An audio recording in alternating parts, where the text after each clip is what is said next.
Welcome to the How to Be Awesome at Your Job podcast, the show where brilliant professionals share how to sharpen the universal skills required to flourish at work. Enjoy more career fun, wins, meaning, and money with your host, Pete Makaitis. Hello, and thanks for joining us here for episode 806 with Dominique Henderson. If you're feeling stuck, Dominique's got some pro tips to help you get unstuck, so you'll learn 1, the framework for managing any problem, 2, how to make big changes easier and achievable, and 3, key words you need to erase from your vocabulary. So if you want to check out the show notes or the transcript or the links to items that we've referenced, please visit us at awesomeatyourjob.com/EP806. And here's a bit about Dominique. Dominique Henderson, CFP, is a husband, father, and thought leader in the financial services industry. His personal mission statement is real financial advice has the ability to change family trees, and everyone deserves an opportunity to change their family tree. As a certified financial planner, coach, speaker, podcaster, and author, Dominique works to help people get unstuck in their finances and careers so that they can be the best version of themselves. When not serving his clients, you can find him enjoying a glass of wine, traveling with his wife, or spending time with friends. Now, here's Dominique. Dom, welcome to How to Be Awesome at Your Job. Thank you, Pete. Thanks for having me. Glad to be here. Well, I'm excited to chat about some insights from your book, Assess, Address, and Adjust, a practical guide to becoming unstuck and achieving your goals. Could you kick us off with your favorite, the bestest unstuck story that you got? Well, I got a lot of those. The bestest one would probably be, I really figure that I married up. Been married to my bride for 25 years now. And one of the things that she taught me or told me as an observation when I first started my business about 6 years ago was that, hey, so you're a financial advisor. And I'm like, yeah. And she's like, and you're hiding behind your podcast, not showing your face, and you're trying to get people to trust you with their money. And I was like, whoa, that's a really good insight. And so even that right there helped me get unstuck, because I think some of the things that we realize and that I've realized in coaching people is that getting out of our own head and unlearning things that we perhaps we've been comfortable with or other people have told us, but just getting that outside perspective, I think is really, really one of the foundational truths of what I'm trying to convey in this book. And that's probably my favorite story about being unstuck. Is it started with me. Mm-hmm. Well, and did it work out? You got your face out there? Did that bring in more clients? Somewhat. I've got my face out there, maybe a little bit too much. Well, it's a good looking mug, Dom. You got that going for you. I appreciate that, Pete. Well, tell me, as you're doing your research and putting together Unstuck, was there any particularly surprising or counterintuitive discovery you made along the way? So we have to go back a little. So Unstuck is the product of a couple of things. The first is, if I'm just being really honest and transparent, my own selfish ambition to be like, I want to be a writer. I've got a lot of stuff in me. And the pandemic afforded us some, of course, unfortunate things, but also with me particularly, the luxury of time, if you will, and to reflect. And what I was noticing as a financial advisor, as well as a coach and consultant to financial advisors, and at least aspiring financial professionals, is there kept on resurfacing this theme, Pete, of people feeling like they had not reached their life's potential. They were not living out their life's purpose. They were not fulfilling what they felt like they were on this earth to do. And as I kept having those conversations, it kind of dawned on me when I was sharing those with my wife and just peers and my mastermind, is that I actually had some pretty good frameworks for working out what I would call where people were, which was this stuck place to become unstuck. And so that was the genesis, is really the pandemic. That was a blessing for me because it gave me a lot of time to reflect on those conversations and actually put some things into action to help people. Mm-hmm. Cool. All right. Well, so then could you lay it on us then? What's the big idea or main thesis? If there's an actionable takeaway, we got to remember, what is it? Yeah. So I think let's just start with the title and then we can kind of dig a little further. So assess, address, and adjust to achieve is the framework that I've used for quite some time. And it's not just because I like alliteration and I like the letter A. It was just because when you think about a problem that you have, let's just look at weight, right? A lot of people may not be happy with how they look. They look in the mirror and they go, man, Dom, you could do better. You could look better. What about those 6-pack abs that you want, right? Well, first, I have to kind of assess my situation, right? I have to see where I am relative to where I want to be. Now, we may introduce a scale into the situation because it's a pretty objective measure for where I am and where I want to go. And then I have to address, right? I have to say, okay, based on what I'm looking at, I want to do something about this, right? I need to address the situation. And then I move on to adjust. That means behavioral wise, I can decide to diet. I can decide to work out. I can decide to do both. I can hire a gym buddy or whatever. And that's the way that I achieve the goal that I want. So I think when we look at a problem or set of problems, whatever we're doing, that's the rubric that I've kind of laid out to kind of dissect what stage you're at in relation to getting to the end result that everybody wants when it comes to fixing a problem. Okay. Well, let's say the problem we're finding in our careers is that we're just not feeling it. We lost our mojo, Dom. So I used to be fired up and energized, and now it's just kind of ho-hum. And I'm wondering, do I need to find something else? I don't know. If we find ourselves in that place, how do you recommend we work through this assess, address, adjust bit? Yeah, I think I'm always a big fan of Gay Hendricks' The Big Leap, that zone of genius part. Like, what do you like and what do you love to do? Start there. Right. What was it about the job that originally attracted you to that? And if you were to just assess where you are right now, what about the job is not so exciting, right? I think a lot of times it's easy for us as humans to kind of look outside of ourselves for answers to what may be feeling as a problem or a reason that we're stuck. But then to kind of say, hey, Dominique, let's just use my own personal example. So I've been in financial services for 22 years now. And 6 years ago, approximately, I was in this really successful firm from all the metrics and stuff you do in this industry. But I was not like really liking the rat race. Like I was like, to your point, like my mojo was gone. I wasn't motivated to go to work. I was just like, oh, I got to go through this again today. And my wife was noticing this behavior in me and we were talking about it. And she was like, well, maybe you need to start your own. Like if you feel so strongly about the way financial services should be rendered, maybe you need to do your own. So I think people need to start with those questions about, hey, this is where I originally was thinking about this job or how I was thinking about this job. And it's moved away. Maybe I've changed. Maybe the job has changed. Maybe the career, the industry has changed. Do an evaluation on that and get back to what you like or what you love to do. Okay. And so when we do that evaluation, one bit is thinking about our zone of genius. What do I really love? What's important to me? Any other key steps in that evaluation?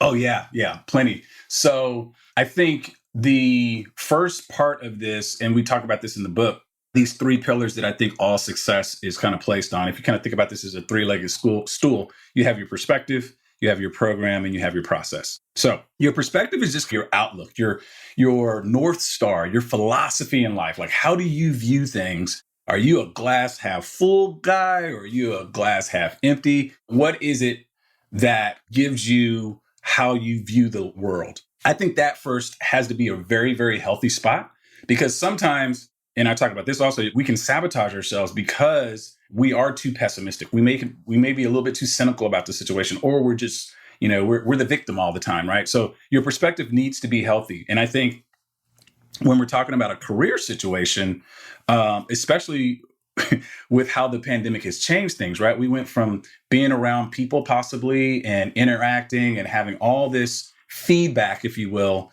to now we're remote working, right? Or there's not, we go into the office two times a week or something like that. So perspective is really, really good to kind of revisit to make sure that you're coming at your particular problem and this goal that you're trying to achieve or wherever you're trying to go, looking at it the right way. And sometimes, Pete, we may have to employ other people, right?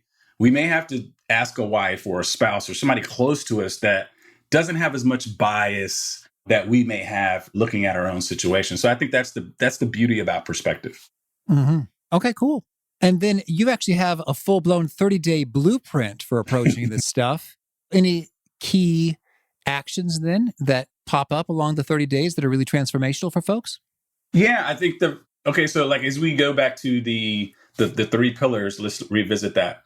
We take about 10 days or so to deal with your perspective. We take about 10 days or so to deal with your program. And we take about 10 days to deal with your process. So your perspective obviously is your outlook, and that's how we talked about that. Your program is kind of how you run things. So when I say run things, think about a operating system to a computer, or an engine to a car.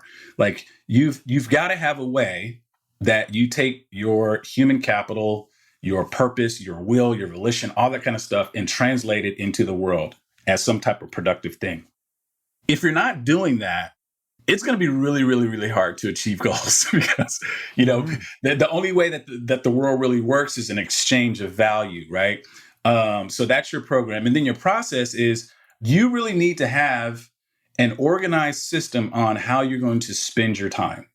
It may be I can name some things, but there's like getting things done method by David Allen, or Tiago Forte's building a second brain. There's all these different systems that kind of organize your thoughts and how you're going to spend your time and how you're going to basically be valuable and show up in the world. So what the blueprint is doing is concentrating some time on different points along that journey and affirming you as you go through there. So like one big insight, I think, that most people don't really incorporate in their lives that I've seen particularly powerful is accountability. Mm-hmm. And having someone that knows your situation well enough that can tell you, hey, Pete, I know you said you were going to do this. You said you were going to do 100 podcasts this year, and you're only at 50, and there's 2 weeks left in the year. So like, let's assess right now, like whether or not that was a realistic goal and if this is something you can achieve. But as your buddy, I really want you to get to this because you said all these good things, yada, yada, yada, was going to come from it. And now you didn't achieve it. So like,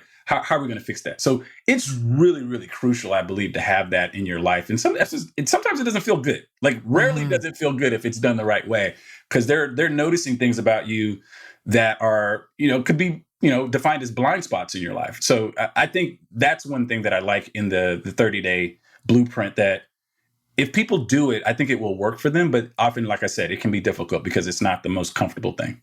All right. Yeah, I'm huge on accountability and just the power of when you commit to someone else, suddenly it's realer. And it's not make believe in your head. It's entered reality, and you're going to have to talk to somebody about it. Well, here's a cool story. So my wife was in education for 10 years, and most recently as an administrator at a public school. And she decided to leave her job January of this year. And when we were just going back and forth about the different ideas and her talent and her skill stack and all this kind of stuff, I was like, you should really consult and kind of use some of the classroom management you used in your career for teachers, because teachers are struggling with that. Educators are struggling with that. And I told her, I was like, one of the first ways to do that, easiest ways is to just get on social media, right? And just do this. And so I challenged her. I was like, do what I do with all my consulting and coaching clients. Get out there on social media and post something every day for 30 days. Well, she went beyond and did it for 54 days. Mm-hmm. And she went from 0 to like 36,000 followers on TikTok. Mm-hmm. So she really went at it. But the point is I was her accountability. I was like, hey, this is what I think you should do. I'm going to hold you to it. And she was like, yeah, this is a good idea. And she went with it, and it worked for her. That's cool. All right. Well, so we've assessed things. We've got some accountability. Any other transformational approaches when we're looking to make a shift? Yeah, I think, one, and this is not a subtle thing necessarily in the book. It's very pronounced. We talk about this also, which is vision, right? I think vision is so important. When I'm sitting down with a wealth management client or somebody that's trying to get into the financial services industry, the first thing I talk about is, what's your why? Like, why are you doing this? In the case of a wealth management client, like, why do you want to save a lot of money? Like, I want to retire. Okay, what do you want to retire for? Well, because I want to spend more time with the kids. Okay, well, you can actually spend more time with your kids without retiring. Like, we don't need a pile of money to do that, right? We can really think about the things that are important to us. And one of the questions I always ask is, why is money important to you? Like, what is it going to afford? And so getting back to our why, one thing I know, Pete, is that as a kid, I used to dream a lot.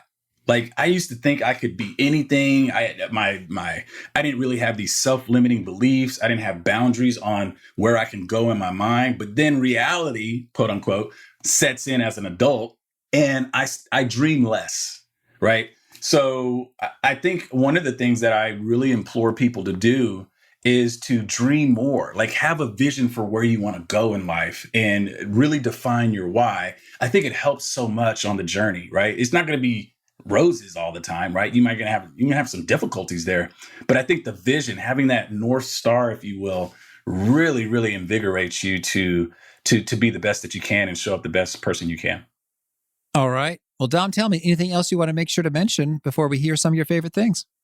One of the things that I was thinking about when I wrote this is I really wanted people to finish this book with the idea that I can.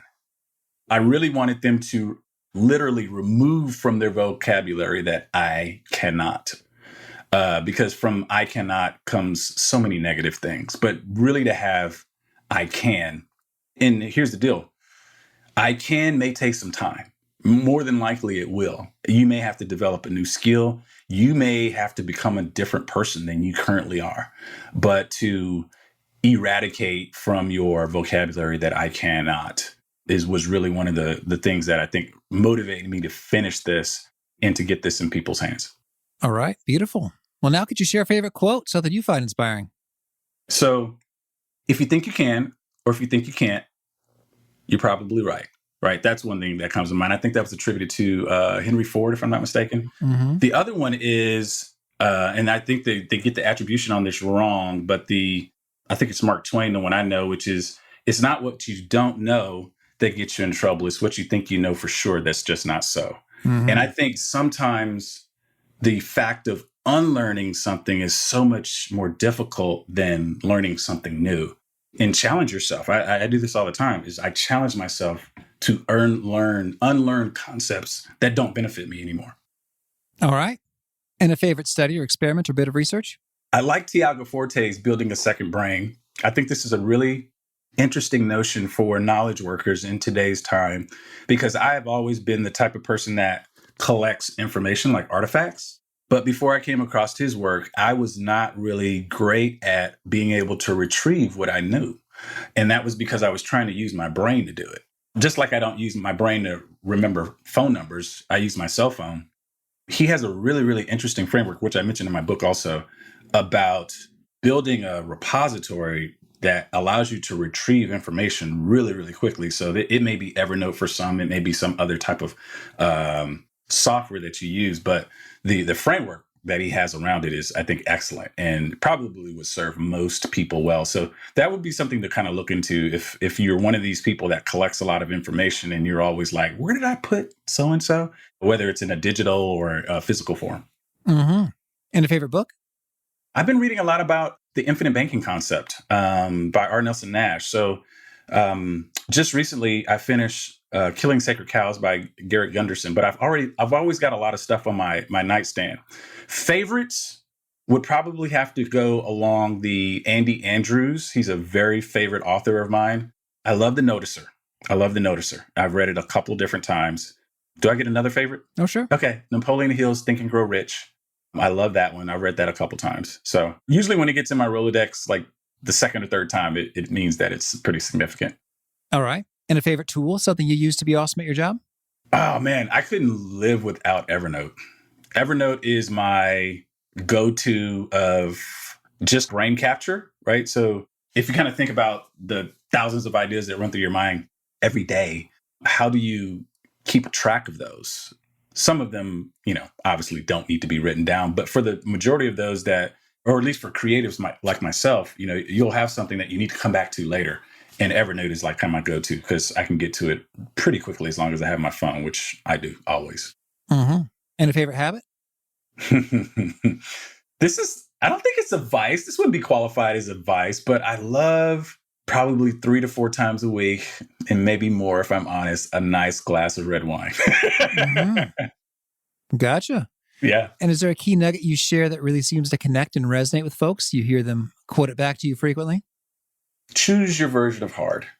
I think we have a lot of agency and more choice than we give ourselves credit for, or sometimes willing to admit. But we get to choose our version of hard, right? A lot of things are hard. Most things in life that are worth having are hard. Choosing your version of hard is probably something that I've heard more often than not, especially inside of my community. Mm-hmm. And if folks want to learn more or get in touch, where would you point them? I would point them to Dom Henderson SR, as in like senior.com. DomHendersonSR.com is the hub for everything. You can get to the wealth management side of the stuff that I do, and you can also get to the podcast, blog, and all the other fun stuff there too. All right. And do you have a final challenge or call to action for folks looking to be awesome at their jobs? Yeah, I would say don't be so preoccupied, if I can use that word, with what others are doing, right? I think one of the problems that I've had, just personally speaking and being transparent with my growth over the last 6 years as an entrepreneur, at first I was way too concerned about what others were doing, and particularly comparing myself to others. And so I think comparing yourself to others is a recipe for failure. From a notion of replicating, duplicating what is already working somewhere, I totally get that. But I think where I took it and where most humans take it is they do that better than me, and I'll never be able to be as good as they are at that particular thing, right? People look at my podcast or my YouTube channel and they go, Dom, I can't do video like that. I'm like, well, you can start somewhere, right? So get out of your head about comparing yourself with people, stay in your own lane and be awesome at what you do, not what Pete does or what Dom does or what somebody else does. Be awesome at what you do. All right, Dom, thank you. This has been a treat. I wish you much luck and minimal time being stuck. Thank you, my friend. I appreciate it. I really appreciated Dominique's perspective about how comparing yourself to others is a recipe for failure. And I think there's some interesting nuances there in that often I could always make a 2x2 matrix in that comparing yourself to others is frequently a recipe for failure if you think, well, I'm not as bad as that guy, so I guess it's fine. So it's a recipe for failure in the complacency side. Or, oh, that guy's so much farther along. I'm such a loser. Well, that's no good either. Compare and despair, I've heard it said. And then I think there's also a niche of comparison that might be useful in certain circumstances if it's stoking positive competitive fires like, ooh, I'm getting better. I bet I could get even better than that guy if I work a little harder. So there's a good energy, a positive vibe associated with it. Or if you're thinking, whoa, if that person did it, then that's really possible for me too, because I see some of myself in that person. So that comparison brings some inspiration. So I've been noodling on some of the wisdom of Dominique. Hope you are as well. Again, the show notes, the transcript of the links to items that we've referenced are at awesomeatyourjob.com/EP806. Hope to catch you next time, and peace. Thanks for listening. To get the most out of the show, we recommend 2 key things. First, check out the extra resources at awesomeatyourjob.com. You can find this episode's transcript and links, as well as the perfect episode for your situation. You can search the full text transcripts of hundreds of episodes or explore episodes tagged by topic and competency covered. Second, subscribe to the podcast and get future episodes automatically. You can subscribe by telling Siri and several other smartphones and speakers, subscribe to the How to Be Awesome at Your Job podcast, or by tapping subscribe in your podcast player of choice. If you'd like some extra help figuring out podcasts and how subscriptions work, visit awesomeatyourjob.com/subscribe for guidance. Hope to catch you on the next episode of How to Be Awesome at Your Job.